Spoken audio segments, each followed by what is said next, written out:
딸, 마흔이 다가오는 딸이 아버지에게 면회를 갔습니다. 최악의 재수로 분류된 아버지의 면회는 6개월에 한 번밖에 허용되지 않았습니다. 그 아버지에게 면회 갔던 딸이 말합니다. 아빠,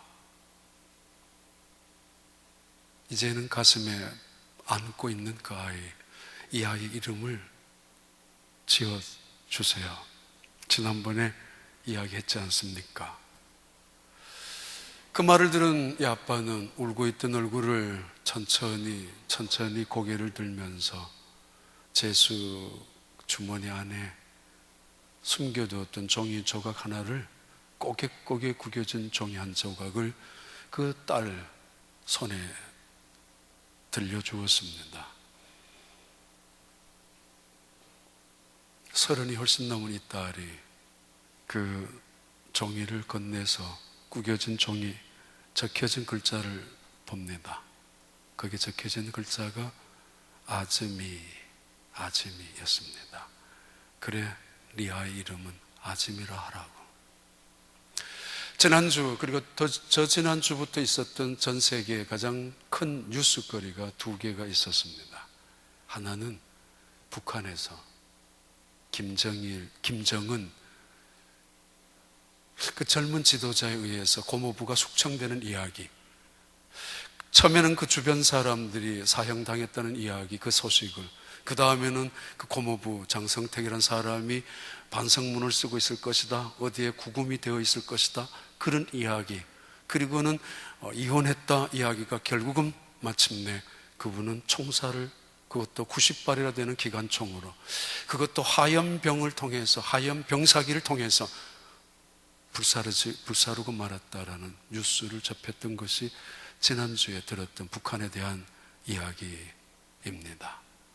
어쩜 그럴 수 있을까? 또 하나의 뉴스는 남아프리카 공화국에 바로 면회왔던 자기의 딸, 그것도 6개월 만에 간신히 자기 아버지에게 찾아왔던 그 딸에게 건네주었던 아즈미라고 이름 지어주었던 그분의 죽음이 있었습니다. 바로 만델라입니다. 지난 12월 10일 요하네스버그 축구 경기장에서 약 9만 5천 명이 들어가는 그 자리에 10만 명이 운집했었고, 그리고 그 밖에는 200만 명이나 되는 사람들이 모여서 그의 죽음을 애도하고 추모하는 연결식이 10일에 있었고, 11일부터 13일까지 이틀 동안은 정부 종합청사에 그의 시신을 안장하고 조문객들이, 조문한 사람들이 11만 명, 조문하지 못한 사람들이 훨씬 더 많은 사람들이 조문하지 못하고 긴 행렬 때문에, 그리고 마침내 15일 바로 어제 그분은 가족이 있는 쿠누라는 고향으로 안장되었습니다. 향년 95세입니다. 그가 감옥에 27년 동안 있었던 것은 압니다.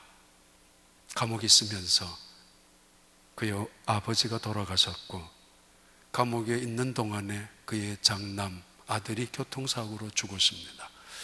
감옥에 머물러 있는 동안에 둘째 딸이 심각한 우울증에 앓아서 결국은 고통을 당하다가 여기저기 떠돌아다니는, 아버지 혼자만 그 외부와 단절된 지독한 그 감옥에서 고생한 것만이 아니라 그의 가족들 역시 뿔뿔이 흩어지는 아픔을 당하고 있었습니다. 그럼에도 단 한 번도 밖에 나갈 수가 없이 감옥에서 온통 있었던 그분은 단어 하나를 끝까지 놓지 않았습니다.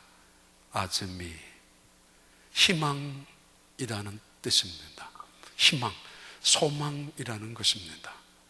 이 희망을 그는 나이가 70이 되어도 71살이 되어도 90세가 되어도 나이와 상관없이 소망을 품고 살아간 사람이었습니다.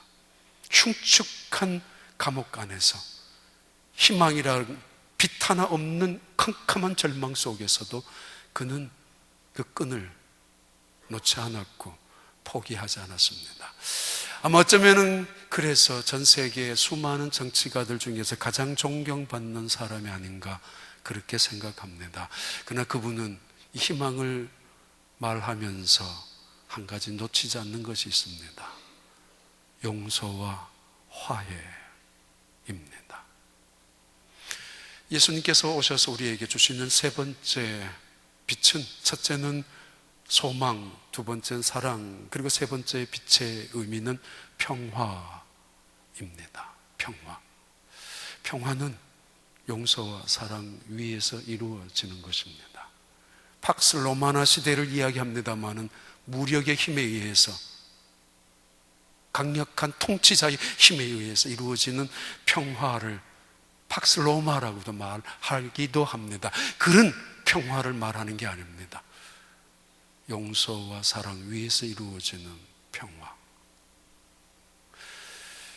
이 평화, 이 화평, 바로 샬롬이 여러분 가정에, 또 예수 믿는 사람 여러분들에게 늘 있는 축복이 되길 바랍니다.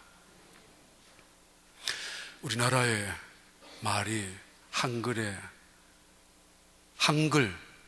탁월합니다. 그 우수성이 전 세계에, 더군다나 컴퓨터 시대에는 우리나라 말의 그 한글 굉장히 유용하게 빨리 사용되지 않습니까? 엄청나게 쉽게. 중국 글자 봐요. 골치 아픕니다. 그런데 이상하게 우리나라가 없는 글자가 있습니다. 내일이라는 단어가 없습니다. 어제와 오늘은 순수한 우리나라 말입니다. 어제 우리나라 말입니다. 한문이 아닙니다. 오늘 우리나라 말입니다. 다른 나라에서 전달되어진 외래어가 아닙니다. 순수하게 어제와 오늘은 우리나라 말인데, 내일이라는 단어는 순수하게 우리나라 말로 만들어진 단어가 없습니다. 왜? 조선시대부터 내일에 대한 희망이 없었던 이유가 뭘까? 왜 내일이라는 단어를 만들지 못했을까? 근데 성경에도 그렇습니다. 믿음, 소망, 사랑, 중요한 세 가지의 단어입니다. 그런데 그 중에 믿음이라는 단어도 순수한 우리나라 말입니다. 사랑이라는 단어도 정말 아름다운 우리나라 말입니다. 그런데 소망은 우리나라 말이 아닙니다. 한문입니다. 희망이라는 단어, 소망이라는 단어도 한자어에서 전내되어진 단어를 우리가 쓰고 있는 것입니다. 왜 그렇죠? 왜 우리에게는 내일이라는 단어를 쓸 수가 없을 만큼 단어를 만들지 못했을까? 왜? 무슨 이유 때문에? 혹은 희망, 소망이라는 단어조차도 우리는 우리나라 말이 없었는가? 한글의 그 탁월성에도 불구하고 이유는 알 수 없습니다. 누구도 알 수 없습니다만은 그냥 우리는 한민족의 어떤 서러운 소망을 붙잡지 못하고 살아갈 수밖에 없는 그런 현실이 있었지 않을까, 그런 짐작을 해봅니다. 대강절의 의미는 기다림입니다. 소망을 가지고 대강절을 지키는 가장 큰 의미는 예수님을 기다리는 것입니다. 그분이 우리의 소망이 되시기 때문입니다. 아니, 그분이 평화가 되시기 때문이고 그분이 우리의 모든 사랑이 되시기 때문입니다. 바로 이 이야기를 예수님이 오시기 전 750년 전에 예언한 예언이 이사야서 61장의 내용입니다. 선교신학에서는 대단히 중요한 장으로 인정하고 있고, 선교신학에서는 그 신학의 가장 정점에 올라있는 본문이기도 합니다. 구약에서 창세기 12장과 그리고 구약에서 이사야 60장, 61장, 62장 이 두 개의 부분은 선교신학을 이야기할 때 매우 중요한 텍스트로 사용되고 있는 본문이라는 것입니다. 62장, 61장 1절의 말씀입니다. 주 여호와의 영이 내게 내리셨으니, 주 여호와의 영이 내게 내리셨으니, 이는 그러므로, 왜냐하면 여호와께서 내게 기름을 부으사 가난한 자에게 아름다운 소식을 전하게 하려 하십니다. 때로는 우리는 전도를 말합니다. 우리의 열심으로. 때로는 우리는 선교를 말합니다. 우리의 의지로. 때로는 우리의 감정으로. 우리 정말 어떤 순간에도 전도와 선교를 이야기해야 하고 당연히 그렇습니다. 그런데 말입니다. 잠깐만 생각해 봐요.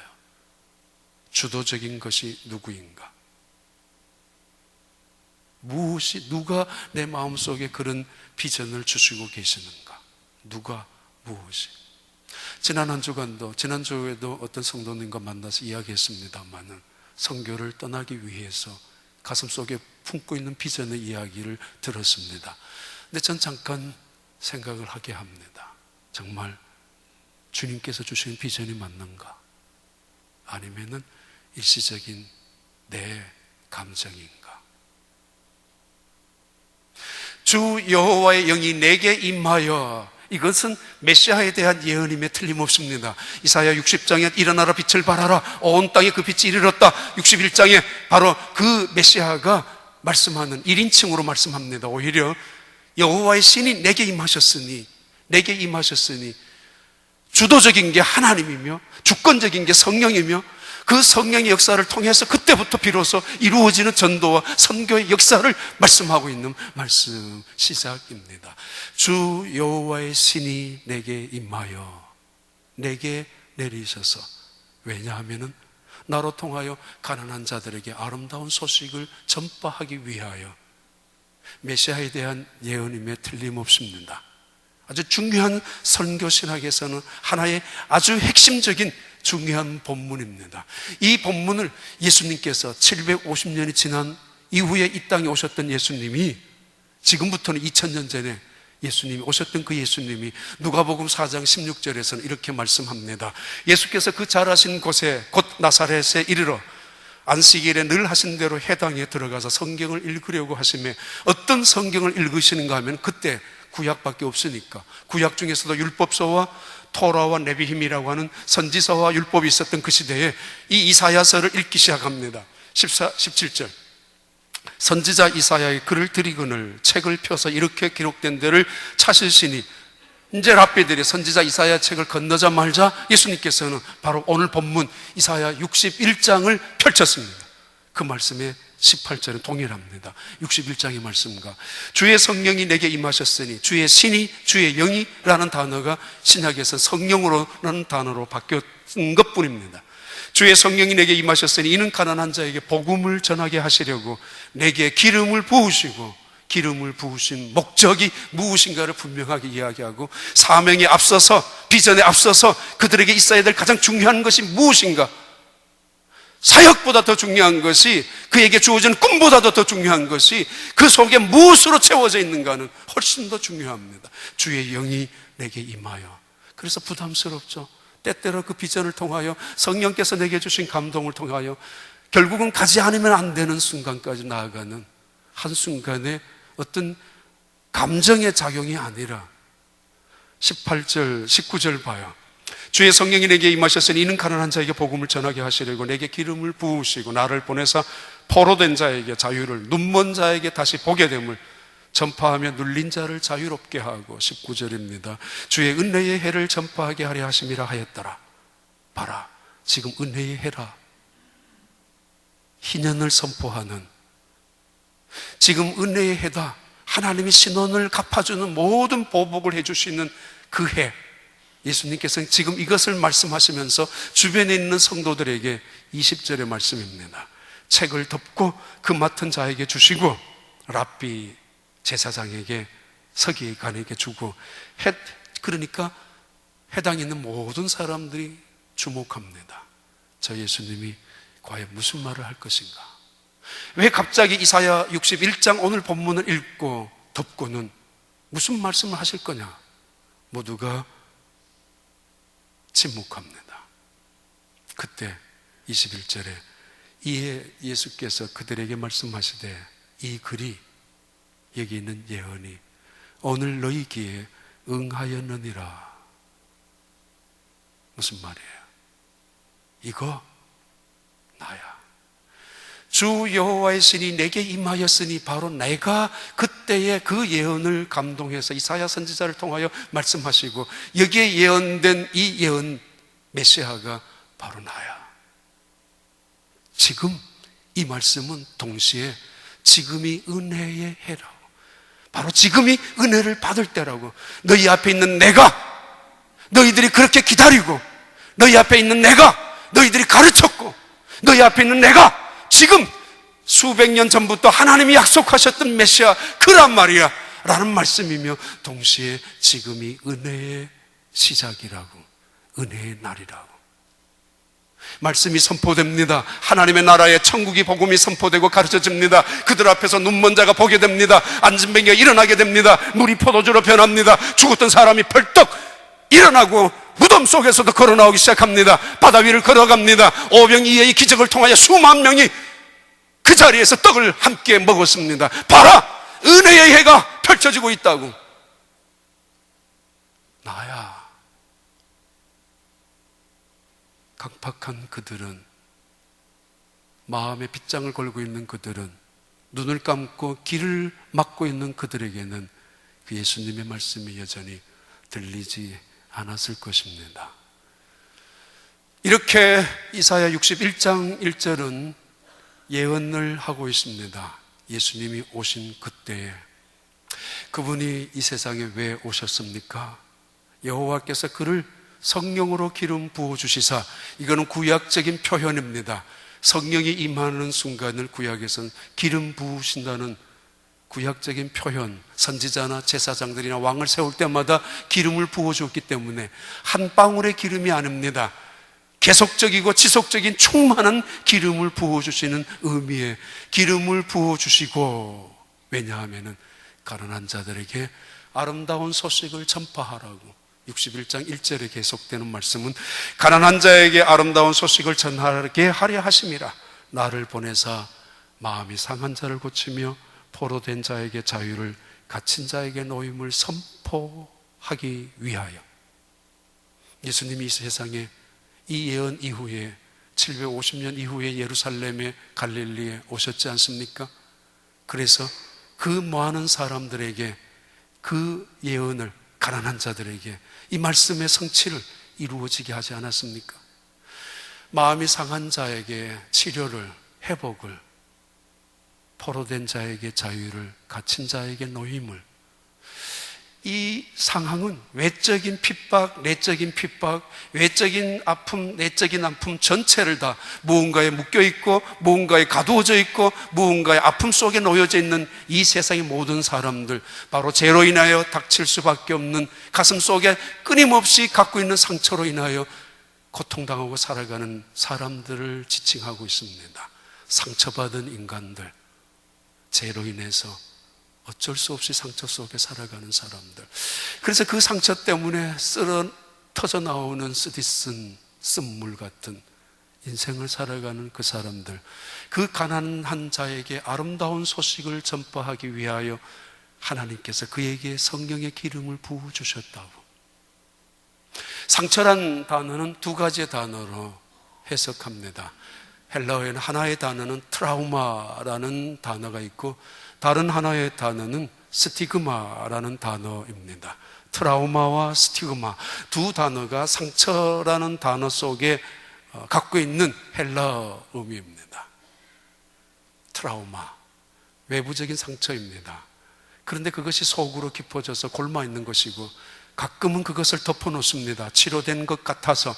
그런데 안에서는 피가 여전히 흐르고 있는 상태, 안에서는 꿰맨 자국 속에 그것이 터져서 오히려 고통을 앓고 있는 상태, 그것을 트라우마, 그 상처를 말합니다. 이 질병에 갖고 있는 사람들 예민합니다. 말만 들어도, 그 생각만 하더라도 과민합니다. 반응이. 때로는 그런 사건 드러날 때, 눈앞에 지나갈 때 악몽처럼 시달립니다.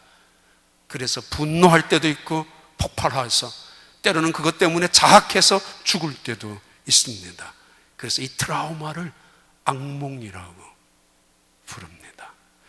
모든 세상의 사람들은 그것이 어릴 때의 경험이든지, 혹은 자기 의지로 인한 잘못이든지, 혹은 타인에 의해서 겪어진 상처이든지 간에 누구에게나 악몽 같은 것들이 상처로 남아있는 법입니다. 온 세상의 상처 투성인 인간들을, 마음이 상한 자, 감옥에 가둔 것처럼 묶여있는 자, 무언가에 쇠사슬로 묶여있는 것처럼 온통 온통 어두운 그늘 속에 있는 사람들, 그들 모두는 상처 속에서 신음소리처럼 탄식을 뱉어내고, 그래서 별거 아닌 문제에서 심각할 정도로 분노하고, 지나갈 수 있는 말라파쳐서도 아니 과민해서 아니 당신을 향하여 싸움을 걸고 시비를 거는 사람들, 깜짝 놀랄 만큼 자다가도 벌떡 일어나고, 아니 무슨 소리를 듣기만 하더라도 분노해서 어쩔 줄 몰라 흥분하는 사람들,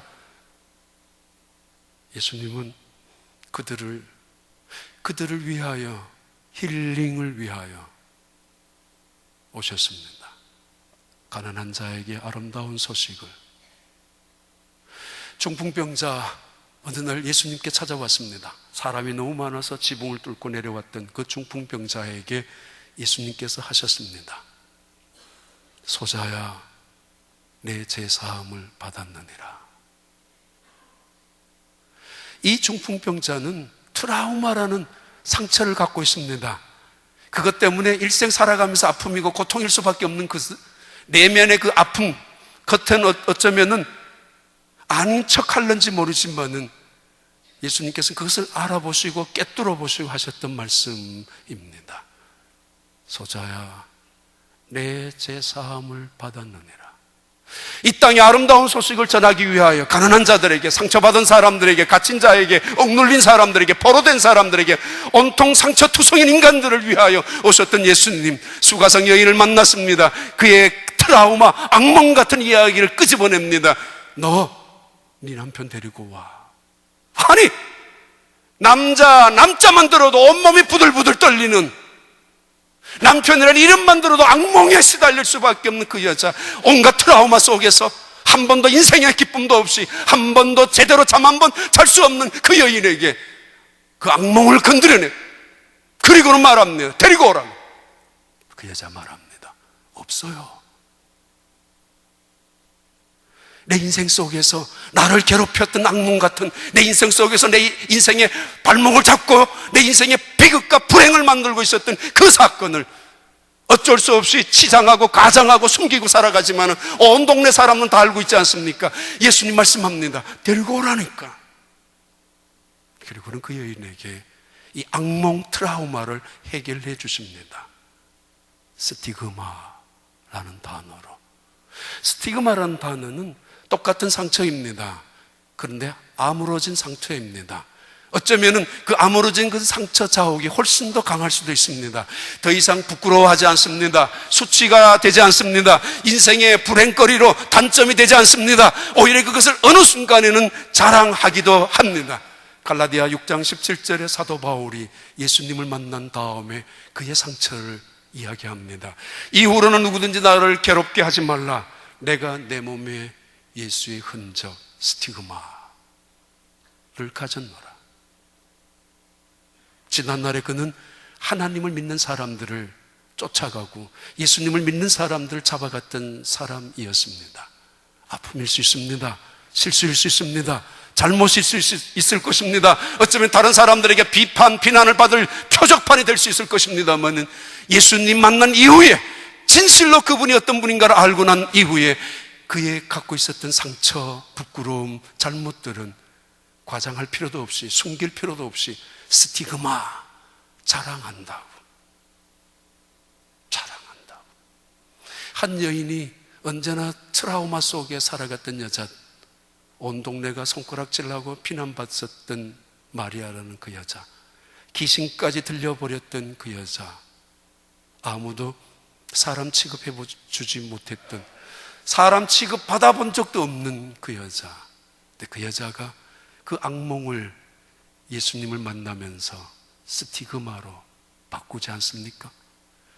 동네 사람들이 뭐라고 수군덕거리든 말든 그는 그 이상 다시는 그 부끄러움과 수치를 끌어안고 불행인 양 스스로 자학하며 살지 아니하고 옥합을 가지고 나와서 예수님의 발 아래 쏟아버리고 자기의 머리카락으로 씻어가지 않습니까? 수가성 여인 봐요. 예수님이 그의 악몽을 건드리고 치유한 다음 다시는 그것을 부끄럽게 여기지 않습니다. 물동이를 버려두고 자신을 향하여 비웃던 그 세상을 향하여, 자신을 향하여 손가락질하던 그 사람들을 향하여, 그래서 어쩔 수 없이 감출 수밖에 없었고, 때로는 그것이 냉소적으로 세상 사람들에게 향하여 너희들 얼마나 잘났느냐라고 핏대 올리며 싸울 수밖에 없었던 상처였지만은, 그러나 이제는 그렇지 않습니다. 예수님을 만난 이후에 그 여인은 물동이를 버려두고 세상을 향해 뛰어갑니다. 내가 예수님을 만났다고. 더 이상 상처로 인하여 분노하지 않습니다. 더 이상 역기능에 자랐다고, 그래서 어쩔 수 없이 내 아픔이라고, 당신이 이해해달라고, 나 어쩔 수 없는, 이렇게 터뜨릴 수밖에 없다라고 변명하면서 자기의 상처를 악몽으로 끌어안고 살아가는 사람들, 예수님을 정말 만난 사람들입니까? 여호와께서 말씀하시기를 주 여호와의 신이 너에게 임하면은 그들의 마음이 치유되고 있다고. 사도 바울 고백입니다. 내 몸에 그리스도의 흔적을 가졌노라. 아무도 나를 괴롭게 하지 마라. 누구도. 교만하다고요? 아닙니다. 쓸데없는 훈장을 달고 자랑하는 게 아닙니다. 상처입니다. 단점일 수 있습니다. 약점일 수 있습니다. 아픔일 수 있습니다. 그런데 그 자리에 그리스도의 사랑의 흔적이 지나간, 그리스도의 핏방울이 떨어진 그 흔적, 이것이 내가 하나님의 자녀다라고 선언하고 고백하고 증언하는 이 세상을 향하여, 사탄을 향하여서도 나를 건드려봐라, 내 몸에는 그리스도의 흔적이 있다, 그리스도의 핏방울이 나를 적셔주었고 그리스도의 그 피 묻은 손길이 나를 스치고 지나간 흔적이 내 몸에 있다라고 스티그마를 자랑합니다. 3절 봐요. 이사야 62장 3절, 61장 3절. 무릇 시온에서 슬퍼하는 자에게 화관을 주어 그 죄를 대신하며 기쁨의 기름으로 그 슬픔을 대신하며 찬송의 옷으로 그 근심을 대신하시고 그들이 의의 나무 곧 여호와께서 심으신 그 영광을 나타낼 자라 일컬음을 받게 하려 하심이라. 예수님이 세상에 왜 오셨습니까? 가난한 자들에게 아름다운 소식을 전하기 위해서 오셨습니다. 어떻게 오셨습니까? 하나님께서 그에게 성령의 기름을 부어주셨기 때문에 오셨습니다. 누가 가난한 자들입니까? 마음이 상한 자. 누가 가난한 자들입니까? 포로된 자. 누가 가난한 자들입니까? 가두어진 자들. 다시 말씀합니다. 주 여호와의 신이 내게 임하였는데 내가 누구를 향하여 가는가 하면 시온에서 슬퍼하는 자들에게. 엉뚱한 곳에서 슬퍼하는 자들이 다는 아닙니다만은 시온에 슬퍼하는 자들에게 내가 갈 것이다. 가서, 자, 다시 말씀하고 있는 구체적인 내용입니다. 그들 어떤 사람들입니까? 머리에 재를 뒤집어 쓰고 있는 그 사람들. 그들에게 꽃으로 관을 만들어서 대신 씌워줄 것이며 재 대신에 화관을, 면류관을, 온통 근심밖에 없는 그 사람들, 그 근심, 걱정을 가지고 옷을 입고 있는 그들을 옷을 벗겨놓고 찬송의 옷으로 바꾸어 주겠다고. 그리고 입만 열면은 속에서 터져 나오는 것이 걱정이었고 슬픔이었는데 내 인생에 좋은 일이 뭐 있느냐고, 내 인생에 기쁜 일이 뭐 있느냐라고 했던 그들에게 기쁨의 기름을 그 속에 주시겠다고. 예수를 만난 사람들, 예수를 구주로 영접한 사람들, 복음을 깨닫고 믿고 있는 사람들, 머리에는 화관이, 내 마음속에는 기쁨의 기름이, 내 옷은 찬송의 옷으로. 그저께도 어떤 메시지를 한국에 있는 분 듣다가 보니까 미국의 휴스턴에 있었던 어떤 유명한 닥터 한 분이 한국의 어느 교회 가서 간증했는 이야기가 나오더라고요. 무슨 이야기인가 하면은 찬송을 많이 하는 사람들은 암세포가 찬송 안 하는 사람보다가 1000배가 더 강하다고. 그 이야기를 또 한 번 들었습니다. 그러니까 성가대는 들어가려고 머리통이 싸워 깨져야 합니다. 서로 들어가려고. 그러니까 성가대원들 중에 그러면 좀 그런가, 암 걸리는 확률이 이쪽보다 훨씬 더 낮다는 것입니다. 찬송의 옷으로 뭐를 대신한다고요? 근심을. 기쁨의 기름을 뭐를 대신해서? 슬픔을 대신하여. 그리고요, 우리 속에 우리 가운데에 정말 하나님의 영광을 심어주는데 제 대신에 머리에 죄를 올려놓는 이유는 회개를 의미합니다. 평생 죄인으로 살아가는 것이 아니라 이제는 면류관을 씌워주겠다고. 이야기를 드려도 될지 모르겠습니다만은 꽤 긴 편지입니다. 제가 긴 편지를 받아본 거는 한 3번 됩니다. 50페이지가 넘는 거 2번 정도. 이거는 27페이지입니다. 한국에서 따님한테 보낸 편지, 따님을 통해서 온 편지입니다. 하나님 전상서. 이분은 자기의 딸이 고등학교 2학년 때 무릎에 종양이 생겼습니다. 그래서 악성 종양이 아니라서 다행히 양성 종양이 판결이 났는데, 그래도 아버지가 허벅지에 있는 뼈를 이식해서 관절을 연결시켰고, 나중에 또 재발이 되어서 본인의 그 뼈를 이식해가지고 수술을 했었습니다. 그리고 그때 그 아버지가 생각이 이렇게 되었습니다. 조상의 음덕으로 살아가는 것 같았고, 부처한테 기도하며 살아간다고 생각했는데, 안 되겠다. 나 하나님한테 내가 팔아야 되겠다. 나 하나님 믿으라고. 대학교 가는 딸을 보고 마침 기독교 대학교인 그 딸을 대학교에 보내면서 이 딸은 예수를 믿게 되었습니다.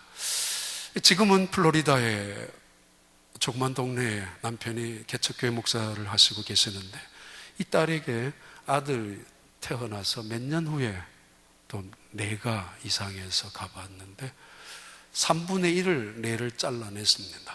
발달장애인, 그것도 중증장애인으로 자라나는 손주. 아들 하나 MIT에, 아주 수제같이 자란 아들이 MIT에 학위를 받고 잠깐 미국에서 직장생활을 했었는데, 그만 왜 그런지 이유 없이 한국으로 돌아와서 세상을 향하는 분노감으로 방황하는 아들. 그 아들을 보면서 가슴이 찢어지는 듯한 아버지, 도대체 왜 저럴까? 왜 저래야지? 도대체 무엇이 잘못되었는가? 근데 얼마 전에 조금씩 돌아오기 시작한 아들을 보면서 마음을 조금 놓였다고 이야기합니다. 그런데 바로 얼마 전에 막내딸이었던 셋째 딸이, 그 남편이 병원에서 급성 수막염으로 죽고 말았다는 이야기를 들었습니다. 그 뒤로부터 쓰기 시작한 일기 같은 편지입니다. 뇌수막염으로 휴스턴에 있는 병원에서 뇌수술을 받았으나 그 후유증으로 금방 그 생명을 잃었다 하였습니다. 아직은 젊은 저의 사위의 죽음 앞에서 망연자실하였습니다. 아니, 대성통곡을 하고 있었습니다. 어떻게 내게는 이런 일들이 계속 일어나고 있는지 알지 못하였습니다. 어린 나이의 내 딸에게는 또 다른 딸이 2이나 있습니다. 막내의 가족들이 앞으로 어떻게 살아야 할지 생각하면 막막하기 짝이 없습니다. 너무도 마음이 심란하여 며칠간을 방황하고 그러다가 술을 마시면 울음이 되어서 차라리 술을 마시지 못하고 지내야만 했었던 저입니다. 그리고 마침 며칠이 다시 지나갔습니다. 새벽 5시쯤 일어나서 저희 집에서 약 300m 거리에 있는 조그마한 교회를 찾아갔습니다. 작은 교회의 지붕에 첨탑 위에 있는 십자가는 언제나 나에게 늘상 보여지는 친근감이 있었습니다. 저희 집에서 바라보면 언제나 십자가가 먼저 보였습니다. 쭈삐쭈삐 주춤주춤 하면서 교회 연문을 열고 들어가서 신발을 벗고 예배당 안으로 들어갔습니다. 예배당 안에는 불이 켜져 있고 긴 의자에는 몇 명의 신도들이 앉아 있었습니다. 그 교단에서는 어느 분이 마이크를 가지고 설교를 하고 있었습니다. 이른 새벽에 아랑곳 없이 마이크를 통하여 흐르는 목소리는 예배당 안을 출렁거리게 하는 찌렁찌렁하게 울리고 있었습니다.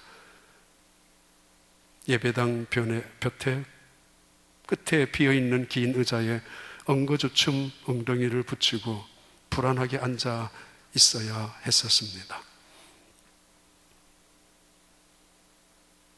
나의 앞에 있는 긴 의자 뒤로 붙어있는 받침대 뒤에 2 손을 가지런히 맞잡고 고개를 숙이고 눈을 감고 묵상을 하였습니다. 그 순간 저에게는 말할 수 없는 아픔이 찾아왔습니다. 아직은 새벽의 실내 밝음이라 읽을 수는 없었지만 내 앞에 놓여있는 성경책도 눈에 들어왔습니다.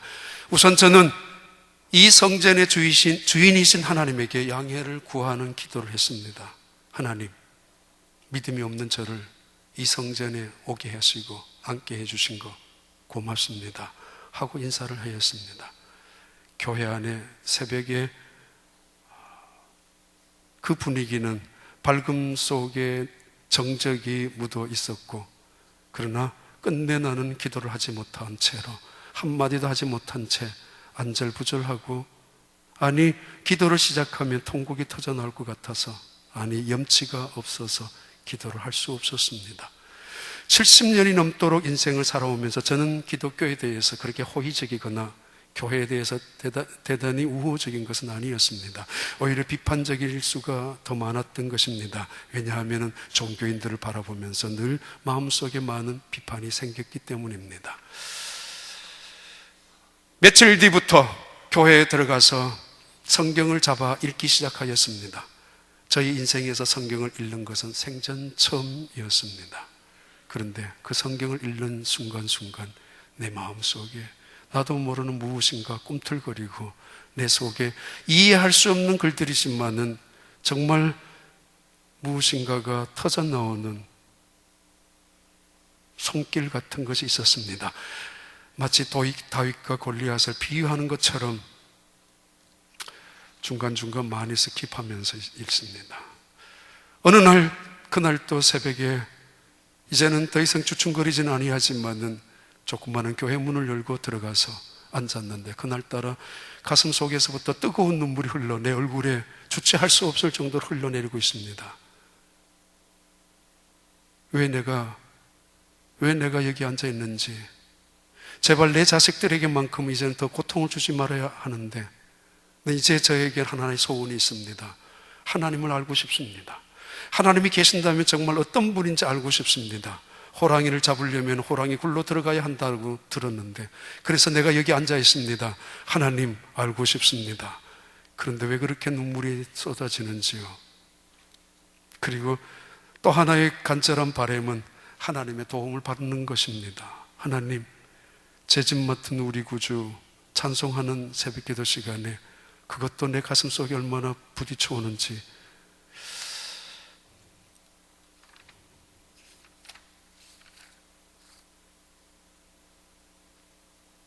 누구에게 다 빼앗길 것 같고 남은 것은 공포와 두려움밖에 없는 나. 그런데 이제는 앉으면 한없는 연민이 울음이 되고 슬픔이 되고 고통이 되어가고 있는 나. 어느 날 새벽 기도 시간에 주체할 수 없는 눈물을 멈추고 나오는데, 그 교회 목사님 부인을 만나게 됩니다. 그 목사님 부인에게 제가 준비하여 두었던 조그마한 헌금 봉투를 건네주었습니다. 돈이라야 얼마 되지 않는 돈이지만은 그래야만 하고 싶었던 마음이 있었기 때문입니다. 오늘 또 하나님을 향하여 부르짖고 있습니다. 하나님을 알고 싶습니다. 오늘 또 기도에 새벽 기도 나가다가 잠시 멈추고 있는 순간에 아마 딸에게 그 일기 같은 편지를, 하나님 전상서 편지를 썼습니다. 여호와께서 주의 성령을 그의 아들 메시아에게 보내주셔서 슬퍼하는 자에게 위로하시라고, 그 슬퍼하는 자에게 제 대신하여 화관을 쓰게 하고, 슬픔 대신에 기쁨의 기름으로 채워지게 하시고, 근심, 걱정, 투성인 그 옷을 벗겨 놓으셔서 새 옷, 찬송의 옷으로 입히시는 주님, 그러기 위하여 주님이 오셨지 않습니까? 언젠가 이분은 그런 주님을 확실하게 만날 줄로 믿습니다. 이런 몸부림과 이런 갈등, 아픔 속에서 주님 향해 찾기 위하여 부르짖고 있는데 하나님이 왜 거절하시겠습니까? 하나님 약속하셨습니다. 우리를 의의 나무라고. 애굽에서 가나안 땅에 마치 꽃꽂이처럼 옮겨 심게 한, 다시 어느 날 바벨론으로 옮겨 놓았다가 다시 바벨론에서 우리를 가나안 땅으로 다시 옮겨 놓으신 의의 나무. 나무 봐요. 다 죽은 것 같지만은 싹둑 잘라져 있는 나무 밑바닥에서 어느 날 조그마한 싹이 올라오죠. 순 같은 새파란 순이 하나 올라옵니다. 연한 순이 올라옵니다. 겨울에 새까맣게 죽은 나무 같지만 어느 날 보면 다시 살아나오는 새싹이 하나 있습니다.